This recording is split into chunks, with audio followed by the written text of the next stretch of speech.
Yeah. Jason Clowsen, coach of Foga Road High School. All right, Mr. Clowsen, 1-0 at halftime.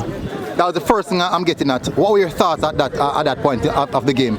Well, even before we go into first half, we know that we had the ability, if we play to the game plan, to get back into the game. We have to congratulate Vere for the goal that they scored, because they scored it in the first 5 minutes. And they caught us on the back foot, punish us with the one opportunity that they got. And then we just had to get back into the game.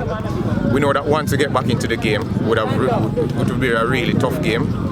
And then the second half, we did just that, and it just turned out to be a good job.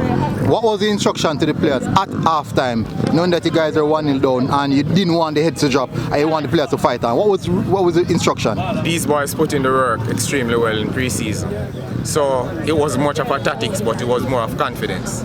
So it's just for them to go out there and just get the job done. Just confidence. So it wasn't even any sort of tactical changes or anything of that sort. It was just for them to just go out there and enjoy themselves and have fun. All right, coach. Good game, and see you guys again for the next one, yeah? Yeah, man. Thank you very much. All right.